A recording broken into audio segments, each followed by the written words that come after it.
El señor Luis Gutiérrez. Hace varios días que no hablábamos, que no nos encontrábamos. Varios días, de verdad que sí. Y hay muchos temas importantes que creo que requieren de un análisis como el que estamos acostumbrados a hacer a través del enfoque binario. Sí, modestia aparte, como dicen, ¿verdad? Hay mucha gente que nos ha preguntado qué ha pasado con el programa y se le ha dicho que estamos en un proceso de renovación, pero creo que siempre es oportuno un encuentro ameno, amigable para debatir y compartir los diferentes temas que están en la palestra nacional. ¿Qué te parece? Muy bien, muy bien. Mira, y hablando de eso, es importante también señalar que la gente tiene que suscribirse al canal, que es importante que se suscriban, porque de esa forma le va a llegar, se va a tener le va a recibir la notificación cuando se sube el contenido nuevo. Y que comenten, que compartan su opinión si están de acuerdo. Porque a veces, incluso por limitante de tiempo, uno no le da tanta, digamos, publicidad como tal al programa. Sin embargo, eso es también porque la lógica de suscribirse en el canal es esa. Que ya cuando tú estás suscrito, cuando se sube el contenido ya te aparece. Y lo fácil que es, pues es un botoncito rojo que dice suscribirse abajo de la publicación, o subscribe, como quiera usted lo tenga. Oye, muchísima gente, me he encontrado con muchísima gente, y te lo he comentado. Incluso una persona, un abogado, hace unos días que me lo encontré, que lo primero que me dijo fue que qué ha pasado con el programa. Y yo le pregunté si estaba suscrito y me dice que no. Yo le dije, mira colega, suscríbete porque de esa manera vas a enterarte del contenido y hay que exhortar a la gente a que lo haga. Eso es importante. La exhortación es válida, yo promuevo eso. Claro. Ahora yo tengo un amigo que es periodista que dice, si usted quiere suscribir, suscríbase. Y si no se suscribe, se acabó. Problema resuelto. Vamos a entrar en materia, cuenta. ¿Cuáles son los temas calientes? Tú sabes que creo que hay un tema que nosotros, precisamente en nuestra condición, no solamente de comunicadores, sino también de abogados, deberíamos tratar. Y ese es el anuncio que ha hecho el Ministerio de Trabajo, en la persona del ministro Luis Miguel de Camps, acerca del anuncio de una resolución que viene a regular el tema de los trabajadores domésticos en la República Dominicana. ¿Qué te parece? Muy bien, yo entiendo que se tiene que regular. Desde el punto de vista jurídico constitucional hay que recordar que vivimos en un estado democrático de derecho, pero también un estado social, lo que implica que el estado tiene la obligación de, en la economía de mercado en la cual vivimos, colocar ciertas reglas para evitar los abusos que pueden suscitarse en toda economía de mercado. Dejar de lado aquel famoso laissez-faire, laissez-passer, que ya nadie cree en eso, sino una economía de mercado pero regulada. Así que a mí me parece muy bien. El señor de Camps viene también de una tradición socialdemócrata, al menos digamos en teoría es así, aunque en la práctica a veces la socialdemocracia no se materializa mucho, pero pienso que es importante, yo creo que sí. ¿Y por qué entonces que tú has causado tanto revuelo a nivel nacional en muchos sectores acerca de si debe aprobarse o no esa resolución, de si eso va a beneficiar o no a las trabajadoras domésticas, de si quizás eso perjudique a los empleadores? ¿Cuál es el problema que hay entonces con todo esto? Yo creo que ha habido mucha confusión al respecto, porque hay gente que dice que esa resolución va a limitar la contratación de los trabajadores domésticos. No, y tú sabes que también hay mucha gente equivocada, porque yo he escuchado a gente en el medio hablando de que el Ministerio de Trabajo aprobó una resolución, pero en realidad es un anuncio que ha hecho y en efecto ha convocado a la sociedad a vista pública para escuchar su parecer. Es más bien una propuesta lo que se ha hecho. Este gobierno a veces hace eso, que da las informaciones y también espera cuál va a ser la reacción de la sociedad, lo cual a mí no me parece a priori mal, pero también hay que tener cautela con eso. Pero volviendo al tema de la resolución, lo que se plantea es, por ejemplo, la inscripción a Tesorería de Seguridad Social. ¿A ti te parece bien eso? Seguro. ¿Te parece bien? Descanso, hora de descanso. También. También. Se plantea, ¿cuál es el otro punto? Bueno, vacaciones, el código lo establece ya, las vacaciones de los trabajadores domésticos. Sí, lo que pero pasa de es, alguna manera la resolución viene a darle un trato paritario. La resolución que hace el Ministerio de Trabajo lo que quiere es equiparar a los trabajadores domésticos a los demás trabajadores. Y con relación al tema específico de las vacaciones, eso es lo que quiere hacer, que se tome en cuenta la duración, el tiempo que tiene el trabajador doméstico trabajando para su empleador, para tomarlo en cuenta para el tema de las vacaciones. Claro. Se va a establecer también el preaviso, la obligación por parte del empleador de darle preaviso al trabajador doméstico. Ese sí es un tema que irrita a mucha gente. Caliente. Porque el asunto está Caliente. en tú anunciarle con un tiempo de anticipación al trabajador que ya no va a seguir trabajando para ti. Desde el momento en que eso se produce, de alguna manera la confianza que debe reinar en ese tipo de relación laboral se rompe. Sí.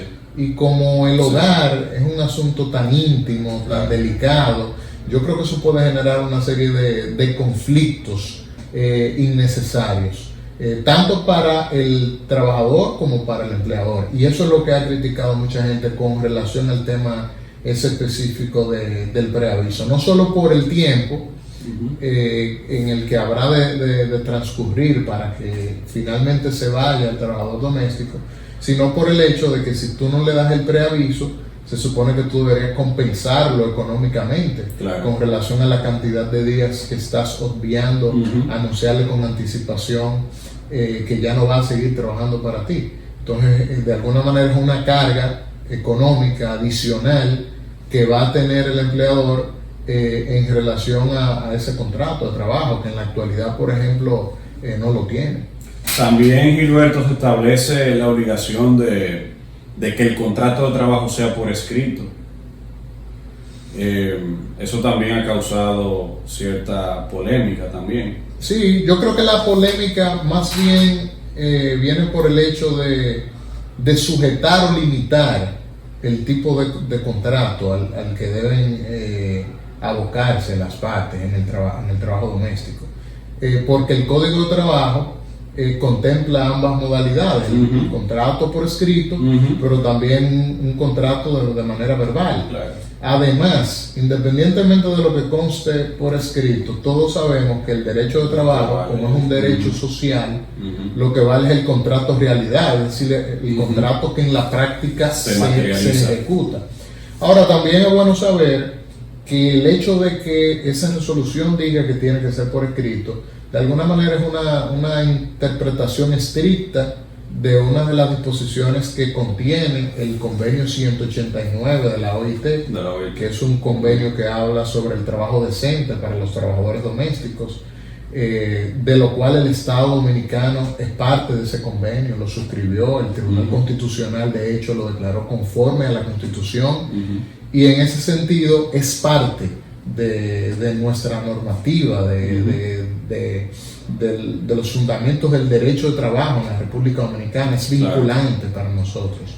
Y ese convenio establece, por ejemplo, de que idealmente se debe promover que ese contrato sea por escrito para que se establezcan de manera clara cuáles son los derechos y cuáles son las obligaciones que va a tener tanto el trabajador como el empleador. Pero es un poquito cuesta arriba limitar a la gente a que tenga que ser por escrito, sobre todo por el hecho de la informalidad, con la que la mayoría de las veces suceden ese tipo de relaciones. Además, volvemos a lo mismo, eso también pienso que de alguna manera impone también una carga económica adicional por parte del empleador, porque tiene que buscar quizás la asesoría de un abogado, de un notario que legalice el acto, de llevarlo al Ministerio de Trabajo en varios ejemplares y demás. Ahora, a nosotros como abogados eso nos conviene. Mira qué sucede, Gilberto, también. Las normas tienen que realizarse acorde a la realidad social de un país determinado. nosotros no podemos, y yo creo que ese ha sido uno de los graves problemas de nosotros como sociedad, intentar importar instituciones, instituciones de derecho, importar también ideologías y demás que no están acorde a lo que nosotros somos como país. ¿Por qué yo te digo esto? Por ejemplo, una de las propuestas es el descanso obligatorio a los trabajadores domésticos. A mí me parece eso excelente. Yo estoy de acuerdo. Ahora, yo te voy a hacerte una pregunta. En una empresa X, una empresa común y corriente, una pyme, tú tienes forma de tú regular eso en un empleado, porque se supone que un empleado tiene un supervisor. Y poncha, tiene una tarjeta. Claro, tú sabes cuando una gente está trabajando, cuando está descansando. El trabajador doméstico es un trabajador muy sui generis, porque no trabaja en una empresa. Entonces, una señora que trabaja en una casa de una persona, de una pareja de profesionales, clase media alta, esa señora trabaja con dormida, por ejemplo. Sus jefes salen a las 7 de la mañana, ambos, a llevar a los muchachos al colegio, a trabajar y demás. Y a veces llegan a las 6 de la tarde, y cuidado. ¿Cómo tú controlas el descanso de esa persona? Porque ¿qué pasa? Esa señora que cuida esa casa se levanta, hace desayuno, los jefes se van, ella limpia, pero cuando ella termina de limpiar, ella se queda descansando, porque ¿qué otra cosa va a hacer? Por ejemplo, si no, en ese momento no están los jefes y no tiene que hacer comida, por ejemplo, en ese momento en particular. Entonces, eso es el tipo de cosas que llaman la atención. ¿Cómo es que eso se va a regular? Porque es que tú no puedes equiparar un hogar a una empresa. Eso es completamente absurdo. No, y lo otro es que la mayoría de las veces, por ejemplo, las trabajadoras domésticas saben cuáles son las tareas que tienen que hacer durante el día. Incluso las trabajadoras que no son condormidas, cuando hacen sus tareas, independientemente de la hora que sea, bueno, se van para su casa y punto. Exacto. Independientemente de que duraran 5, 6, 7, 8 horas. Exacto. Entonces, esas son de las cosas que generan ese escozor y ese debate en la población, porque dicen, bueno, está bien, tú vas a trabajar 8 horas, yo tengo que darte 2 horas de descanso entre esas 8 horas, pero ¿qué tú vas a hacer durante esas 2 horas de descanso?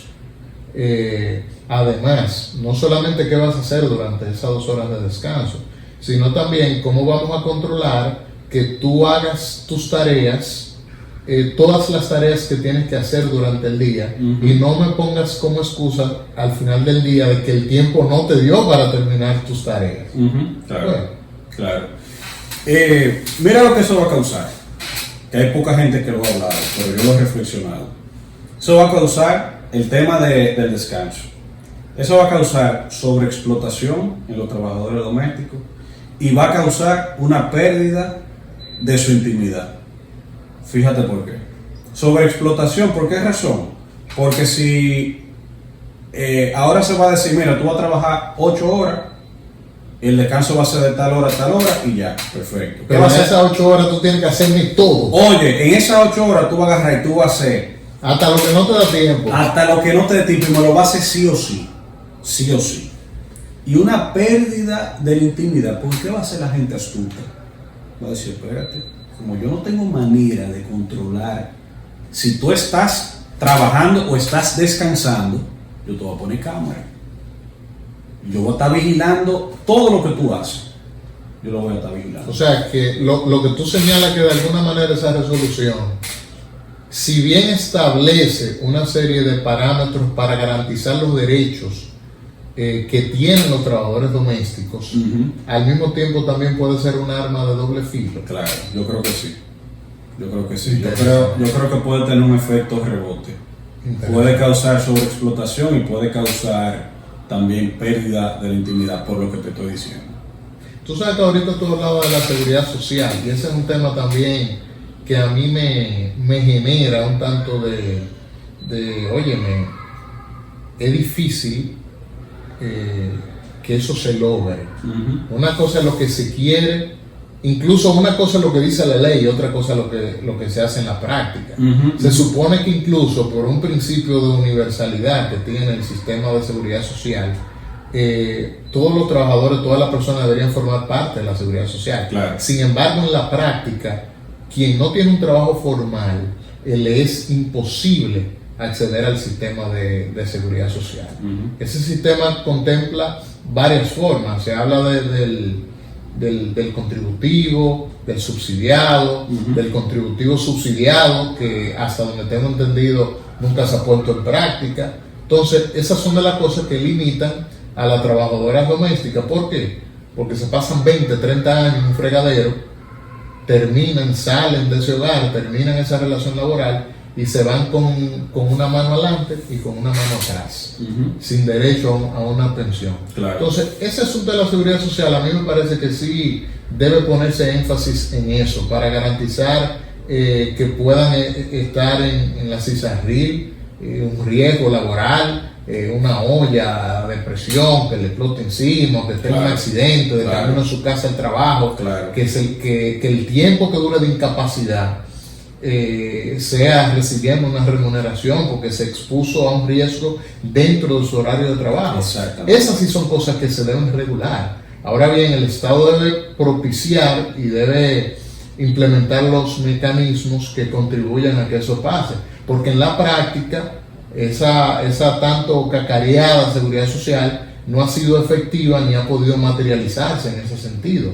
A años de haberse puesto en vigencia la ley que crea el sistema de seguridad social, trabajadores domésticos, por ejemplo, no pueden acceder a la seguridad social. Yo entiendo que eso sí debería regularse, es un tanto complicado. Quizás eso imponga también una carga adicional al empleador, porque va a tener que reportar a la seguridad social. Entonces son de las cosas que a la gente también le preocupa mucho, y creo que es parte del debate que se ha generado. ¿Qué tú crees acerca de los argumentos que se han vertido en el sentido de que va a limitar la contratación? Se ha hecho uso de ese argumento en reiteradas ocasiones, que eso va a causar la desaparición de los trabajadores domésticos, que esas trabas, entre comillas, como ellos le llaman, van a causar al final un daño a ese colectivo. Mira, yo creo que puede ser un arma de doble filo. Y creo que lo importante no es el qué, sino el cómo se hagan las cosas.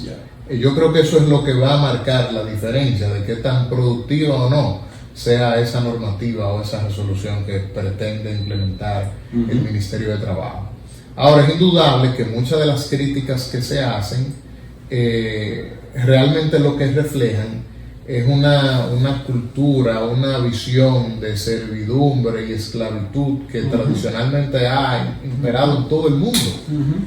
Porque hasta hace poco el trabajo del hogar era algo natural que generalmente desarrollaban las mujeres desde hace muchísimo tiempo, y no se veía como un aporte al hogar propiamente dicho, como una labor productiva. Eso empieza a cambiar en la medida en que las sociedades se van desarrollando, en que las personas se van formando, y en un hogar la mujer también asumiendo los derechos que tiene, de equidad de derechos con relación al hombre, también sale a la calle a trabajar. Entonces obviamente necesita a alguien que se ocupe del cuidado del hogar, del mantenimiento de la ropa, de la preparación de los alimentos, del cuidado de los niños. Y eso es lo que promueve que cada vez más tengamos más trabajadores domésticos. Y fíjate también, Gilberto, la importancia económica del trabajo doméstico. ¿Por qué? Porque una pareja de médicos, por ejemplo, dos especialistas de alto nivel que facturan al mes millones de pesos, que hay médicos especialistas que facturan muchísimo. Ahora, se puede decir que esa pareja tiene una trabajadora doméstica, por ejemplo, un trabajador doméstico. Se puede decir que ese trabajador doméstico o trabajadora no no aporta a la economía de ese hogar? Claro que sí. Porque si no fuera por esa persona que está ahí, como tú dices, limpiando, haciendo la comida, cuidando a los muchachos, etcétera, ¿quién se va a encargar de eso? Entonces, la gente tiene que entender el valor no solamente social, sino también la importancia económica que tiene el trabajo doméstico, fundamental. Y esa es la tendencia a nivel mundial. Señores, en Zambia, África, desde el año 2010, se han puesto en práctica una serie de legislaciones precisamente que tienden a garantizar los derechos de los trabajadores domésticos, que tradicionalmente han sido marginados y han sido excluidos. Claro. Fruto de eso es que la Organización Internacional del Trabajo aprueba el convenio 189 sobre el trabajo decente para los trabajadores domésticos, que es vinculante para la República Dominicana, y que es lo que obliga al Ministerio de Trabajo, lo que obliga al Estado a implementar una serie de normativas que tiendan a garantizar derechos que en la práctica hoy no se tienen. Ahora, yo creo que lo más importante de todo esto es la socialización de estos temas. Claro. En la medida en que esto se socializa, en la medida en que la gente lo interpreta, lo asimila, lo entiende, tanto el trabajador como el empleador, cada uno empieza a entender y a darse cuenta de cuáles son sus derechos y cuáles son sus obligaciones.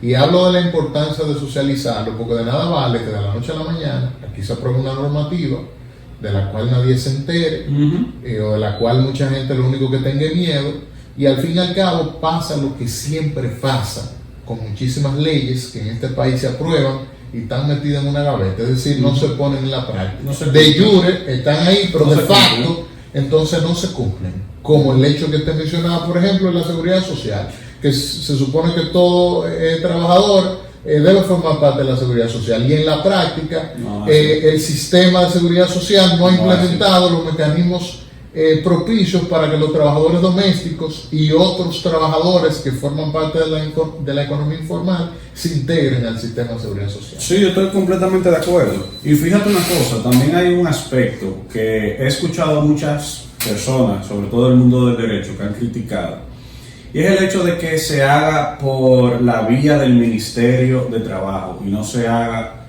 vía Congreso Nacional. Y ojo, y esto lo hablábamos fuera de cámara, el argumento no es que el Ministerio de Trabajo no tenga la legitimidad, no tenga la facultad para hacer eso. Lo que se critica es que no se haga en el Congreso, porque el Congreso, al ser, digamos, de manera imperfecta, pero es un órgano más representativo, nuestros representantes, exactamente, aunque todos sabemos que hay algunos ahí como que uno le da un poquito de vergüenza decir que representan a uno, pero ya es un tema para otro programa. Pero en principio sí representan la voluntad popular. Entonces, como en el Congreso están reunidas todas las fuerzas políticas, están reunidas diferentes corrientes ideológicas y demás, qué interesante sería que eso se discutiera en el Congreso. Tú sabes que de hecho en el Congreso Nacional, porque conozco un poquito del tema, la memoria final, mi tesis de grado en la universidad fue precisamente sobre las nuevas tendencias con relación al derecho y los trabajadores domésticos. No sabía. Sí, en ocasión de grado, tesis de grado. Mi tesis de grado en la universidad okay. Fue precisamente sobre el tema, a propósito del convenio 189 de la OIT en el 2011. Que en ese momento era una novedad para nosotros como país.